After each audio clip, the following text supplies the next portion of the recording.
ଆଜିର ଭିଡ଼ିଓ ଓଡ଼ିଆ ରଚନା ଛାତ୍ର ଜୀବନର ଆଦର୍ଶ। ମୁଁ କେତେଗୁଡ଼ିଏ ପଏଣ୍ଟ କରିଛି। ପ୍ରଥମ ପଏଣ୍ଟ ହେଉଛି ଉପକ୍ରମ। ସମଗ୍ର ମାନବ ଜୀବନ ମଧ୍ୟରେ ଛାତ୍ର ଜୀବନ ସର୍ବଶ୍ରେଷ୍ଠ। ଏହି ସମୟରେ ନୂତନ କିଛି ଗଠନ କରିବାର ସ୍ୱପ୍ନ ତା ମନରେ ଉଙ୍କି ଉଠେ। ଜୀବନକୁ ନୂଆ କରି ଗଢ଼ିବାର କଳ୍ପନା କରେ। ଭବିଷ୍ୟତ ପାଇଁ ସାରଣୀ ପ୍ରସ୍ତୁତ କରେ। ନୂଆ ନୂଆ ଦର୍ଶନ ମନକୁ ଆନ୍ଦୋଳିତ କରେ। ଜୀବନ ଓ ଜଗତର ଗୂଢ଼ ରହସ୍ୟ ବୁଝିବାକୁ ମନରେ ଆକାଂକ୍ଷା ସୃଷ୍ଟି ହୁଏ। ପୁଣି ଖିଆଲର ବଶବର୍ତ୍ତୀ ହୋଇ ନିମ୍ନଗାମୀ ଝରଣା ପରି ଅମଡ଼ା ମାଡ଼ି ଚାଲିଯିବାର ଦୁଃସାହସ କରେ। ଛାତ୍ର ଜୀବନ ହିଁ ଜୀବନ ଗଠନର ପ୍ରକୃଷ୍ଟ ସମୟ। ଏହି ସମୟର ଯଥାର୍ଥ ବିନିଯୋଗ ହୋଇ ନ ପାରିଲେ ଭବିଷ୍ୟତ ଅନ୍ଧକାର ହୋଇପଡ଼େ। ଅବଶ୍ୟ ଏହି ସମୟର ବୟସ ଅତ୍ୟନ୍ତ ଚପଳ। ମାତ୍ର ସେହି ଚପଳତାକୁ ନିୟନ୍ତ୍ରଣ କରି ନ ପାରିଲେ ଜୀବନର ଚଳଚଞ୍ଚଳ ସ୍ରୋତଟି ମରୁଭୂମିରେ ନିଜର ସତ୍ତାକୁ ସମ୍ପୂର୍ଣ୍ଣ ହଜାଇ ଦେଇପାରେ। ଏହି ସମୟରେ ଛାତ୍ରକୁ ବହୁ ଦାୟିତ୍ୱ ପୂରଣ କରିବାକୁ ହୋଇଥାଏ। ଉନ୍ନତ ଜୀବନ ଗଠନ ଓ ଆତ୍ମୋନ୍ନତି ନିମିତ୍ତ ଏହି ଜୀବନ ହିଁ ପ୍ରସ୍ତୁତିର ସମୟ। ଭାବପ୍ରବଣ ମନ ନେଇ ଅନେକ ସମୟରେ ଛାତ୍ର ସମାଜ ବିରୋଧୀ କାର୍ଯ୍ୟ କରିବାକୁ ପଛଘୁଞ୍ଚା ଦେଇନଥାଏ। ସଂସାରର ଦାୟିତ୍ୱ କିମ୍ବା ଅର୍ଥ ଉପାର୍ଜନ ଜଞ୍ଜାଳରୁ ମୁକ୍ତ ଥିବାରୁ ଦାୟିତ୍ୱହୀନ ଭାବରେ ସେ ଅନେକ କିଛି କୁରୁଚିପୂର୍ଣ୍ଣ କାର୍ଯ୍ୟ କରିବାକୁ ଆଗ୍ରହ ପ୍ରକାଶ କରିଥାଏ। ମାତ୍ର ଏହା ତାର ଭବିଷ୍ୟତ ଜୀବନକୁ ପୋଡ଼ିଜାଳି ନଷ୍ଟ କରିଦିଏ।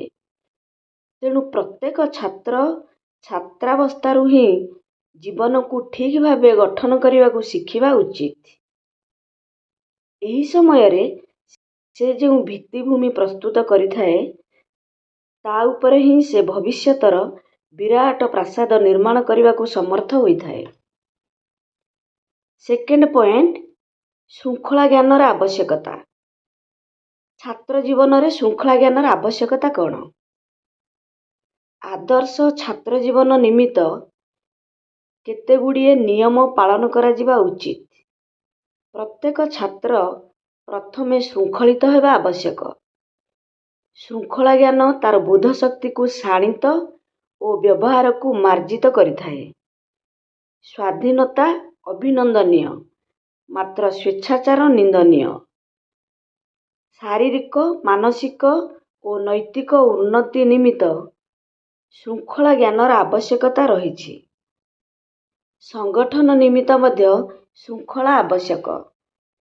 ଛାତ୍ର ଜୀବନ ଭବିଷ୍ୟତ ଗଠନର ଶ୍ରେଷ୍ଠ ସୋପାନ ହୋଇଥିବାରୁ କେତେଗୁଡ଼ିଏ ନୀତି ନିୟମର ବଶବର୍ତ୍ତୀ ହେବାକୁ ପଡ଼ିଥାଏ। ଏହି ନୀତି ନିୟମର ପାଳନ ଶୃଙ୍ଖଳିତ ଅବସ୍ଥାରେ ହିଁ ସାଧିତ ହୋଇଥାଏ। ତେଣୁ ଛାତ୍ର ଜୀବନର ସର୍ବଶ୍ରେଷ୍ଠ ଗୁଣ ହେଉଛି ଶୃଙ୍ଖଳା ଜ୍ଞାନ। ଥାର୍ଡ଼ ପଏଣ୍ଟ ହେଉଛି ସମାଜ ପ୍ରତି କର୍ତ୍ତବ୍ୟବୋଧ। ପ୍ରତ୍ୟେକ ମଣିଷ ପରି ପ୍ରତ୍ୟେକ ଛାତ୍ରର ମଧ୍ୟ କେତେକ ସାମାଜିକ କର୍ତ୍ତବ୍ୟବୋଧ ରହିଛି। ସମାଜ ଯେପରି ମଣିଷକୁ କିଛି ଦେଇଥାଏ, ମଣିଷଠାରୁ ଅନୁରୂପ କିଛି ଆଶା କରିଥାଏ ସମାଜ। ସମାଜକୁ ନୂତନ ଦିଗ୍ଦର୍ଶନ ପ୍ରଦାନ କରିବା, ପରସ୍ପର ମଧ୍ୟରେ ସହଯୋଗପୂର୍ଣ୍ଣ ବାତାବରଣ ସୃଷ୍ଟି କରିବା, ସମାଜ ଜୀବନକୁ ପଙ୍ଗୁ କରୁଥିବା କୁସଂସ୍କାରର ବିରୋଧ କରିବା, ସୁସ୍ଥ ସମାଜ ଗଠନ ପାଇଁ ପରିବେଶ ସୃଷ୍ଟି କରିବା, ସର୍ବୋପରି ଉନ୍ନତ ଚିନ୍ତାଧାରା ଦ୍ୱାରା ସମାଜର ଆମୂଳଚୂଳ ପରିବର୍ତ୍ତନ ଆଣିବା ପ୍ରତ୍ୟେକ ଛାତ୍ରର କର୍ତ୍ତବ୍ୟ ହେବା ଆବଶ୍ୟକ। ଫୋର୍ଥ ପଏଣ୍ଟ ହେଉଛି ବିଦ୍ୟା ଅଧ୍ୟୟନ ଓ ଜ୍ଞାନ ଲାଭ ପ୍ରତି ଆକୁଳ ପିପାସା। ଛାତ୍ରାଣାଂ ଅଧ୍ୟୟନଂ ତପଃ। ଛାତ୍ରାବସ୍ଥାରେ ଏକମାତ୍ର ତପ ହେଉଛି ବିଦ୍ୟା ଅଧ୍ୟୟନ। ଏହି ସମୟରେ ସେ ଯାହା ଅଧ୍ୟୟନ କରିଥାଏ, ଭବିଷ୍ୟତ ଜୀବନରେ ତାହା ତାର କାର୍ଯ୍ୟରେ ଆସିଥାଏ। ଜ୍ଞାନ ଏକ ଅଗାଧ ସମୁଦ୍ର। ଏହାର ଆରମ୍ଭ ଅଛି ମାତ୍ର ପରିସମାପ୍ତି ନାହିଁ। ତେଣୁ ଜ୍ଞାନ ପାଇଁ ହୃଦୟରେ ଆକୁଳ ପିପାସା ସୃଷ୍ଟି ନ ହେଲେ ଜ୍ଞାନ ଲାଭ ଅସମ୍ଭବ। ଅଧିକରୁ ଅଧିକ ଜାଣିବା ନିମିତ୍ତ ଜିଜ୍ଞାସା ବୋଧ ହିଁ ପିପାସା। ଯେ ପର୍ଯ୍ୟନ୍ତ ପିପାସାର ପରିତୃପ୍ତି ନାହିଁ, ସେ ପର୍ଯ୍ୟନ୍ତ ମଣିଷ ଜ୍ଞାନ ଲାଭ କରିବାକୁ ସମର୍ଥ ହୋଇଥାଏ। ଛାତ୍ରଟିଏ ଜ୍ଞାନ ଲାଭ ପାଇଁ ବ୍ୟାକୁଳ ନ ହେଲେ ପ୍ରକୃତ ଜ୍ଞାନ ଲାଭ କରିବା ତା ଦ୍ୱାରା ସମ୍ଭବ ହୋଇନଥାଏ। ତେଣୁ ଛାତ୍ର ଜ୍ଞାନର ବିଭିନ୍ନ ସୋପାନ ସମ୍ପର୍କରେ ଅବଗତ ହେବା ନିମିତ୍ତ ବହୁ ପୁସ୍ତକ, ପତ୍ରପତ୍ରିକା, ସମ୍ବାଦପତ୍ର ଆଦି ପାଠ କରିବା ଉଚିତ। ଏତଦ୍ ବ୍ୟତୀତ ବିଭିନ୍ନ ଆଲୋଚନାଚକ୍ର ଓ ଗୁଣୀ ବ୍ୟକ୍ତିମାନଙ୍କ ସମ୍ପର୍କରେ ଆସିବା ଦ୍ୱାରା ତା ଜ୍ଞାନର ସରହଦ ବ୍ୟାପ୍ତି ଲାଭ କରିଥାଏ। ଫିଫ୍ଥ ପଏଣ୍ଟ ହେଉଛି ଉଚ୍ଚାକାଂକ୍ଷା। ଉଚ୍ଚାକାଂକ୍ଷା ନଥିଲେ ମଣିଷ କଦାପି ବଡ଼ ହୋଇନପାରେ। ଏହି ଆକାଂକ୍ଷା ବା ଆଗ୍ରହ ତାକୁ ଗୋଟିଏ ପରେ ଗୋଟିଏ ସୋପାନ ଅତିକ୍ରମ କରିବାକୁ ପ୍ରେରଣା ଦେଇଥାଏ। ତା ମନର ଆକୃଷ୍ଟ ଆଗ୍ରହର ଜୀବନର ଲକ୍ଷ୍ୟସ୍ଥଳରେ ପହଞ୍ଚାଇବାକୁ ସାହାଯ୍ୟ କରେ। ତେଣୁ ପ୍ରତ୍ୟେକ ଛାତ୍ର ତାର ଉଜ୍ଜ୍ୱଳ ଭବିଷ୍ୟତ ଗଠନ କରିବା ପାଇଁ ସର୍ବଦା ଉଚ୍ଚାକାଂକ୍ଷା ପୋଷଣ କରିବା ଆବଶ୍ୟକ। ଏଥିପାଇଁ ହୁଏତ ସେ କୌଣସି ନିର୍ଦ୍ଦିଷ୍ଟ ବ୍ୟକ୍ତିଙ୍କୁ ନିଜର ଆଦର୍ଶ ରୂପେ ଆଖି ଆଗରେ ରଖି ସୋପାନ ପରେ ସୋପାନ ଅତିକ୍ରମ କରିବାକୁ ପଡ଼ିବ। କେବଳ ଆକାଂକ୍ଷା ରଖିଲେ ଜଣେ କଦାପି ବିରାଟ ହୋଇନପାରେ। ଏହି ଆକାଂକ୍ଷାର ପରିପୂର୍ତ୍ତି ନିମିତ୍ତ ନିଜକୁ ସେହିପରି କର୍ମପନ୍ଥାରେ ନିୟୋଜନ କରିବା ଆବଶ୍ୟକ। ତେଣୁ ପ୍ରତ୍ୟେକ ଛାତ୍ର ଜୀବନରେ ପ୍ରତିଷ୍ଠିତ ହେବା ପାଇଁ ଏହି ଧ୍ୟେୟ ରଖି ଅଗ୍ରସର ହେବା ଆବଶ୍ୟକ। ସିକ୍ସଥ ପଏଣ୍ଟ ହେଉଛି ଧୈର୍ଯ୍ୟ ଏବଂ ନିଷ୍ଠା। ଧୈର୍ଯ୍ୟ ଏବଂ ନିଷ୍ଠା ଛାତ୍ର ଜୀବନର ଅନ୍ୟ ଦୁଇଟି ବିଶିଷ୍ଟ ଲକ୍ଷଣ। ପ୍ରତ୍ୟେକ ମଣିଷ ଜୀବନରେ ଉତ୍ଥାନ ଓ ପତନ ଲାଗି ରହିଛି। ପତନ ବା ଅସଫଳତାରେ ଧୈର୍ଯ୍ୟହରା କିମ୍ବା ସଫଳତାରେ ଉଲ୍ଲସିତ ହେବା ଅନୁଚିତ। ଇଂରାଜୀରେ ଏକ ପ୍ରବାଦ ରହିଛି, failure is the pillar of success. ଅସଫଳତା ହିଁ ସଫଳତାର ଚାବିକାଠି। ପ୍ରତ୍ୟେକ ଜୀବନରେ କିଛି ନା କିଛି ଘଟଣା ଓ ଦୁର୍ଘଟଣା ଆସିବ। ଏହି ଦୁର୍ଘଟଣାରେ ଭାଙ୍ଗି ପଡ଼ିଲେ ମଣିଷ କଦାପି ଉନ୍ନତିର ଚରମ ସୀମାରେ ଉପନୀତ ହୋଇପାରିବ ନାହିଁ। ଧୈର୍ଯ୍ୟ ହରାଇବା କେବଳ ଦୁର୍ବଳ ଲୋକଙ୍କୁ ହିଁ ଶୋଭା ପାଏ। ଛାତ୍ର ଆସନ୍ତାକାଲିର ଶକ୍ତିର ଉତ୍ସ। ଏହି ଉତ୍ସ କଦାପି ସାମାନ୍ୟ ଆଘାତରେ ଶୁଷ୍କ ହେବା ଅନୁଚିତ। ପୁନରାୟ କୌଣସି କାର୍ଯ୍ୟରେ ନିଷ୍ଠା ନ ରହିଲେ ତାହା କଦାପି ସଫଳ ହୋଇନପାରେ। ସେଥିପାଇଁ କୁହାଯାଏ, ନିଷ୍ଠାରେ ହିଁ ଭଗବତ ପ୍ରାପ୍ତି। ତେଣୁ ପ୍ରତ୍ୟେକ ଛାତ୍ର ନିଷ୍ଠାପର ଭାବେ ସମସ୍ତ କାର୍ଯ୍ୟ କରିବା ଉଚିତ। ସେଭେନ୍ଥ ପଏଣ୍ଟ ହେଉଛି ସଂଯମତା ଓ ସେବା ମନୋବୃତ୍ତି। ଛାତ୍ର ଭାବରେ ପ୍ରତ୍ୟେକ ଛାତ୍ର ସଂଯମତା ଅବଲମ୍ବନ କରିବା ସଙ୍ଗେ ସଙ୍ଗେ ସେବା କରିବା ନିମିତ୍ତ ହୃଦୟରେ ବ୍ୟାକୁଳ ଭାବ ସୃଷ୍ଟି ହେବା ଆବଶ୍ୟକ। ଛାତ୍ର ଜୀବନ ଏକ ମହାର୍ଘ ସମୟ, ପୁଣି ଚାଞ୍ଚଲ୍ୟର ସମୟ। ଯୌବନର ଉଦ୍ବେଳନ ଯୋଗୁଁ ପାଦ ଖସିଯିବାର ବହୁ ସମ୍ଭାବନା ରହିଛି ଏହି ସମୟରେ।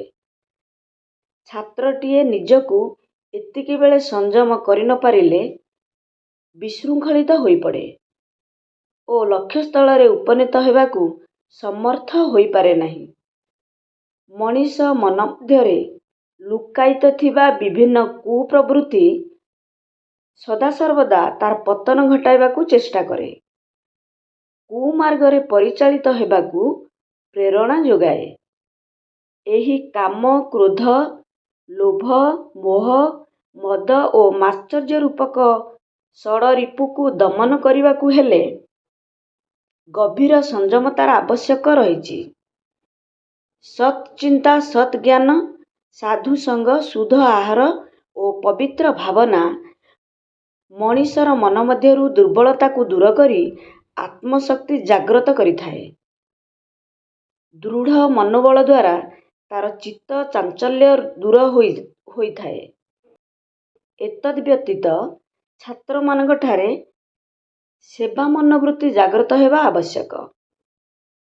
ଏହାଦ୍ୱାରା ସେ ବିମଳ ଆନନ୍ଦ ଲାଭ କରିପାରିବ।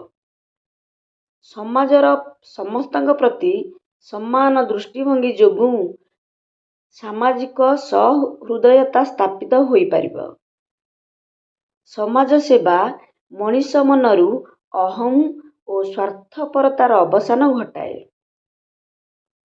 ଗୁରୁଜନ ସେବା, ଦେଶ ସେବା, ଭଗବତ ସେବା, ଜନସେବା ଦ୍ୱାରା ଛାତ୍ର ମନରେ ସୃଷ୍ଟି ଲାଭ କଲେ ବିଶ୍ୱୈକ ପ୍ରାଣତା ବସୁଧୈବ କୁଟୁମ୍ବକମ୍ ନୀତିରେ ସେ ଦେଖେ ଜଗତ ଓ ଜୀବନକୁ।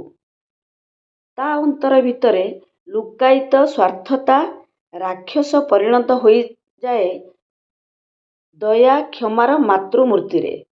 ସେ ଜଗତଠାରୁ ନିଜକୁ ପୃଥକ୍ ଭାବରେ ଚିନ୍ତା କରିପାରେନା। ଜଗତ, ଜୀବନ ଓ ସେ ମିଶି ଏକାକାର ହୋଇଯାଆନ୍ତି।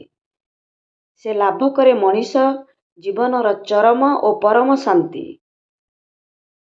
8th ପଏଣ୍ଟ ହେଉଛି ସମ୍ମାନ ଓ ବ୍ୟବହାର ଜ୍ଞାନ।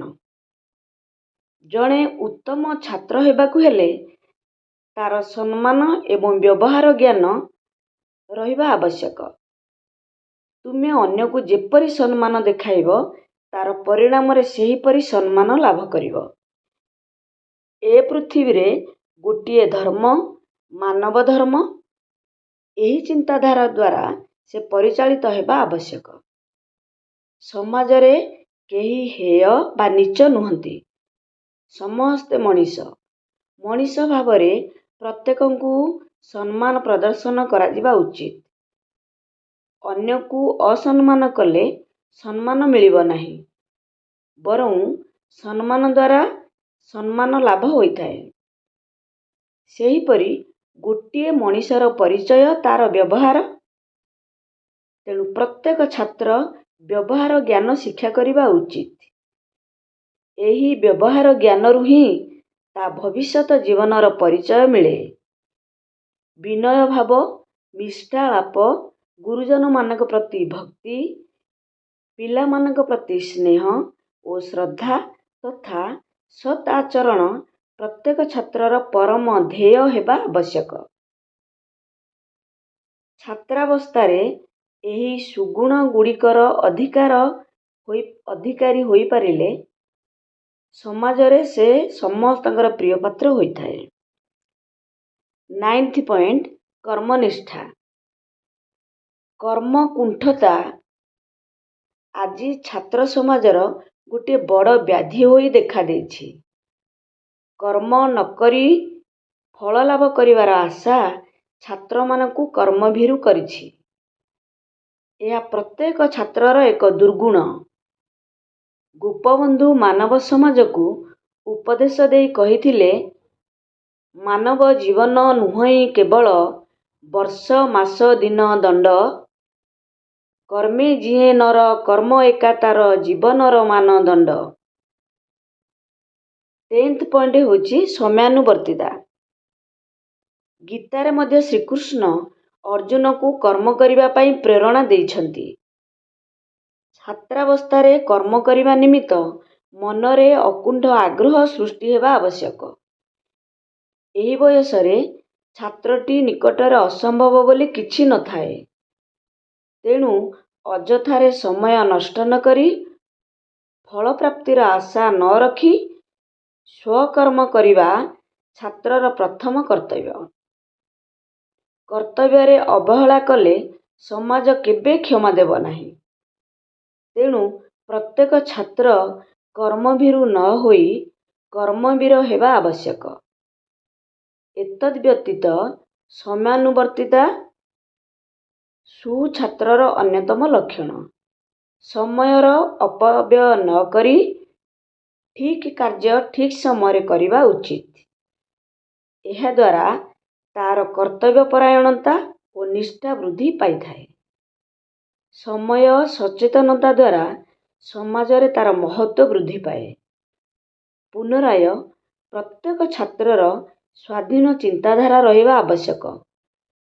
କୌଣସି ବିଷୟ ହୃଦୟଙ୍ଗମ ନ କରି ଅନ୍ୟ ଦ୍ୱାରା ପରିଚାଳିତ ହେବା ସର୍ବାଦୌ ଅନାବଶ୍ୟକ।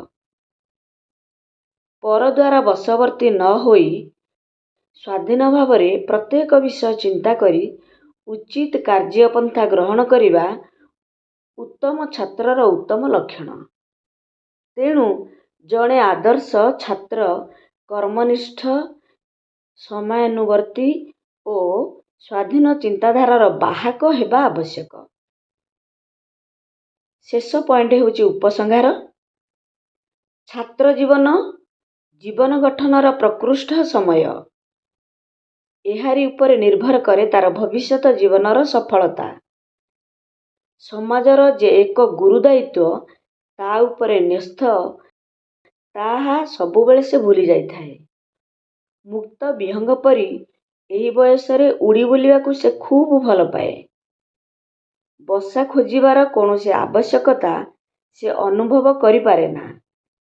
ମାତ୍ର ଏହି ମୂଲ୍ୟବାନ ସମୟର ଅଯଥା ଅପବ୍ୟୟ ତାର ଭବିଷ୍ୟତ ଜୀବନକୁ ଅନ୍ଧକାର କରିଦେଇଥାଏ। ସେଥିପାଇଁ ପ୍ରତ୍ୟେକ ଛାତ୍ର ତାର ଏହି ମୂଲ୍ୟବାନ ସମୟଟିର ଅପବ୍ୟୟ ନ କରି ତାକୁ କିପରି ଅଧିକ ମହତ୍ତ୍ୱପୂର୍ଣ୍ଣ ଓ ବାସ୍ତବ କରିହେବ ତାହା ଚିନ୍ତା କରିବା ଆବଶ୍ୟକ। ସମୟକୁ ବୁଝିବା ଏବଂ ତାକୁ ଉଚିତ ମାର୍ଗରେ ଗତି କରିବା ଛାତ୍ର ଜୀବନରେ ଏହି ଅମୂଲ୍ୟ ବିଷୟଟି ସେ ସର୍ବଦା ସ୍ମରଣ ରଖିବା ଉଚିତ। ଭିଡ଼ିଓଟି ପସନ୍ଦ ହେଲେ ଲାଇକ୍ ଆଉ ସବସ୍କ୍ରାଇବ୍ କରିବେ। Thanks for watching.